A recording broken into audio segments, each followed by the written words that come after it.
In this tutorial, I'll be going over how to set up input key bindings inside of Unreal Engine. I'm in the third person template, and by default, it is set up so that if I use the WASD keys, my character will start to move around, and if I press the spacebar button, my character will start to jump. We will be going over how to change these controls so that they can be whatever we'd like them to be, and we'll be going over how to create our own custom input events. So, if we head inside the third person character, and go to the event graph, we can see that there is this jump event. So when my player presses the input action jump key, he'll start to jump. And we have a similar event for when my character starts to move. We have input axis move forward and input axis move right. When my character starts to press these keys, he'll start to move forward or right. So let's go over how we set up our own keys. So if I close this, so we want to go to settings, project settings, and if we scroll down, we want to go to input, and we'll see this action mapping and this axing mapping. So we'll start off with action mapping. So we just want to click this little arrow, and then we'll see these two action mappings. We have jump and reset VR. So if we just click this little key on jump, if we press any of these buttons, my character will start to jump. So if I wanted to add a new button for my character to jump, we just click this little add action mapping, and then it's going to ask us to select a key that we would like for the player to use to jump. So I'm just going to select something here, and inside here we can search the key that we want it to be. So I'm going to make it the 1 key and just select it. And now if I close this and go play, when I press the 1 key, my character will start to jump because now the 1 key is binded to this input action jump event.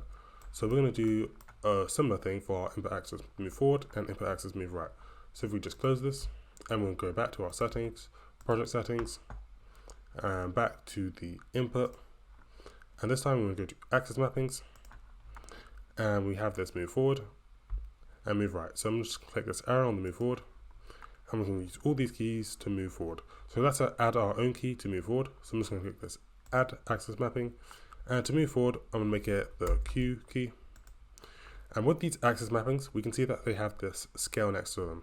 So with a scale of 1, it's just going to be normal, and with the scale of -1, it's going to do it in the opposite. It's going to do it in the opposite direction. So for the move forward, we can see it has this W and S. So if we press W, we'll move forward, and if we press S, we'll move in the opposite direction. So we'll also create a key so that we can move in the opposite direction. So I'll add another axis mapping, and this time I'll make it Z. And to make it so it moves in the opposite direction, we need to make sure it's -1, just like the S. And now if I close this and go play, and I press Q, I'll move forward. If I press Z, I'll move backwards.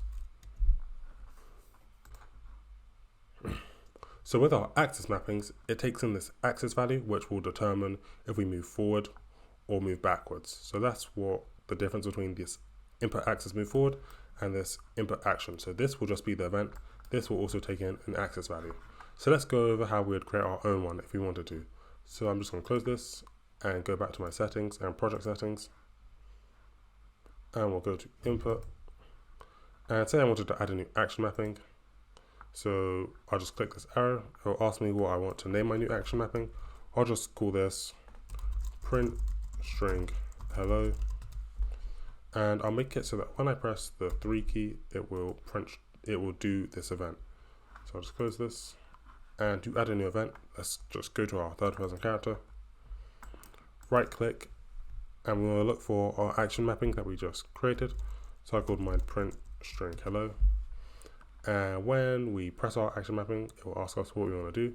So I'll just drag off here and look for print string, and I'll make sure it says hello, and click compile. And now if I close this and click play, and I press my action mapping, which was 3, it will start to print string hello. So that's how we could set up our own action mappings if we want to. I also have a video on how to set up input events for controllers inside of Unreal Engine. It's a very similar process. I'll make sure that video appears somewhere on the screen now or later. Anyway, that's all for this video. If you could like and subscribe, and that would help out, and I'll see you guys next time. Bye.